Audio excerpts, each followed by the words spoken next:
मानसी दवे।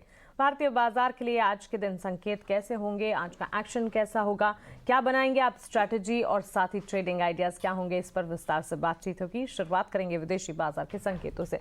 अच्छे संकेत इस वक्त आप देखेंगे एशियाई बाजार से शुरुआत जो है करीब 100 अंकों की बढ़त। कल जैसे हम संकेत दिख रहे थे वैसे एशियन मार्केट्स जो है पॉजिटिव स्टांस दिखाते हुए करीब 18,237 के लेवल्स पर इस वक्त एसजीएक्स निफ्टी में कामकाज देखने को मिलेगा। ज्यादातर एशियाई बाजार में आज छुट्टी का माहौल है। जापान के बाजार में करीब 1.5% की बढ़त हम देख रहे हैं, लेकिन चीन, हांगकांग और कोरिया साथ ही ताइवान के बाजार सेंटिमेंट्स नहीं आएंगे, वहां पर छुट्टी है। अमेरिकी बाजार लगातार दूसरा ट्रेडिंग सेशन है जबकि अच्छी बढ़त के बीच ट्रेड कर रहे हैं। डाउ में कल अच्छा एक्शन दिखा और नैस्डैक तो पिछले 8 हफ्तों से अच्छी मजबूती को जो टिकाए रखा है उसी सेंटिमेंट के साथ कल भी करीब 2-2.5% की मजबूती के साथ ही अच्छी मजबूती नैस्डैक में नजर आई। तो क्लियरली टेक्नोलॉजी हैवी काउंटर्स में मजबूती है, अर्निंग सीजन है वहां पर जिस पर नजर है और लगातार स्टॉक स्पेसिफिक मूव्स के चलते यूएस मार्केट्स में एक अच्छा एक्शन दिख रहा है। क्या पैरामीटर्स हैं, क्या ट्रिगर्स रहे हैं और बीती रात अमेरिकी बाजार में मजबूती के पीछे के संकेत क्या हैं, आइए विस्तार से ग्लोबल सेटअप को डिम्पी से समझते हैं। गुड मॉर्निंग डिम्पी, आप बताएं। अगर आप यूएस मार्केट्स में देख पा रहे हैं तो आपके लिए काफ़ी अच्छी खबर है क्योंकि back to back second day है जब यूएस के अंदर काफ़ी अच्छी क्लोजिंग देखने को मिल रही है, स्पेशली नैस्डैक के अंदर जो कि आईटी लेड ड्रिवन इंडेक्स है। तो उसके अंदर आप देखेंगे कल 2% का वापस उछाल देखने को मिला और एक्चुअली में अगर आप देखेंगे टेक्निकलीज में बता रहा हूँ कि उसके अंदर एक तरह का ब्रेकआउट भी हुआ है। हालांकि कंफर्मेशन ऑफ ब्रेकआउट 11,700 के ऊपर होगा, लेकिन 11,300 तक उसका इंडाइसिस ऑलरेडी आ चुका है। अब आते क्यों ऐसा हो रहा है यूएस मार्केट्स में, 2-3 बड़ी वजह हैं। पहला, जैसे इंडिया में अर्निंग सीजन चल रहा है ऐसे यूएस में भी अर्निंग सीजन चल रहा है, तो अर्निंग सीजन से सच कोई निराशा वहाँ पे देखने को नहीं मिल रही है। जिन कंपनीज के नंबर आ रहे हैं टिपिकली वो ज़्यादातर कोर इकोनॉमी के नंबर हैं और अब तक तो थोड़े ठीक ही चल रहे हैं। एज सच कोई रिसेशन को लेकर बहुत बड़ी चिंता क्वार्टरली नंबर्स में तो देखने को नहीं मिल रही है। दूसरी इंपॉर्टेंट बात वहाँ पे ये चल रही है कि जो चाइना की रीओपनिंग की बात है उसको लेकर काफ़ी सारी कंपनी जो वेटेज वाली कंपनी है वो काफ़ी एग्रेसिव है, जैसे कि टेस्ला, जैसे कि एप्पल का बहुत बड़ा एक यूनिट भी है चाइना के अंदर। और अगर नॉन अमेरिका के हिसाब से देखें तो चाइना और भारत जैसा बड़ा एक एरिया है जहाँ पे वो अच्छे सेल्स करते हैं, तो इसलिए चाइना रीओपन होता है तो उसका बड़ा बेनिफिट मिलेगा और वो वेटेज वाली कंपनी है नैस्डैक के अंदर, तो इसलिए भी वहाँ पे हमको अच्छी तेज़ी आती हुई दिखी है।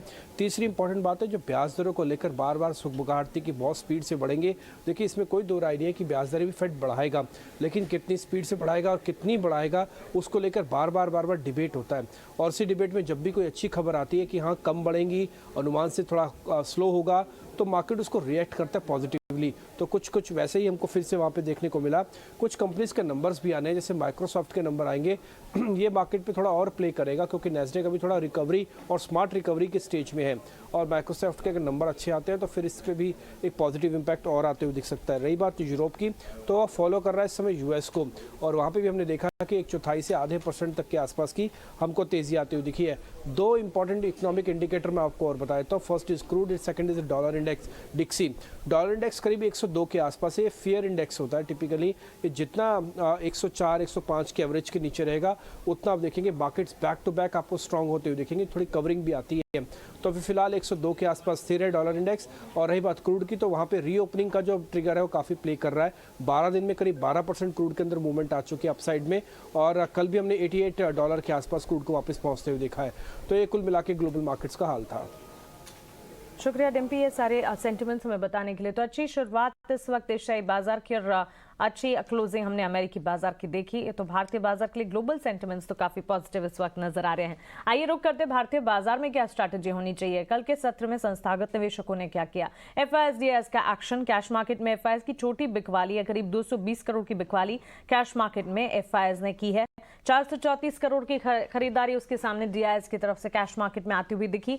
वहीं 858 करोड़ की खरीदारी इंडेक्स फ्यूचर्स में एफआईएस ने की है और इंडेक्स ऑप्शंस में करीब 6,395 करोड़ की खरीदारी। क्लियरली इंडेक्स ऑप्शंस और फ्यूचर्स में लगातार हम देख रहे हैं खरीदारी के आंकड़े एफआईएस की तरफ से। डीआईएस का भरोसा लगातार भारतीय बाजार पर, खरीदारी के डेटा। हाँ, कैश मार्केट में एफआईएस की बिकवाली जरूर है लेकिन पॉजिटिव, यहां पर बिकवाली का आंकड़ा जो है वो छोटा इस वक्त करीब 220 करोड़ का नजर आ रहा है। हमने बड़े सारे 2,500 तक के करोड़ तक के बिकवाली के आंकड़े देखे और इस वक्त ये छोटा आंकड़ा ना, इसे एक पॉजिटिव जरूर मानना चाहिए। आगे बढ़ते हो बाजार पर आज किस तरह की नजर होनी चाहिए, स्ट्रैटेजी क्या बनाएंगे, साथ ही स्टॉक्स कौन से हमारे एक्सपर्ट्स के रेडार पर वो जानते हैं। हमारे साथ तनीषा अकेडमी के नितिलेश पावस्कर अब जुड़ गए हैं। गुड मॉर्निंग नितिलेश, स्वागत है आपका 18 हाउस स्वदेश पर। सेंटिमेंट्स ग्लोबली पॉजिटिव नजर आ रहे हैं और भारतीय बाजार में कल भी अच्छा एक्शन हमने देखा। 18,100 के पार निफ्टी की क्लोजिंग रही, 42,800 के पार हमने देखा बैंक निफ्टी ने आउट परफॉर्म किया। लगातार बैंक निफ्टी तो हर हफ्ते निफ्टी के मुकाबले परफॉर्मेंस दिखाई रहा है।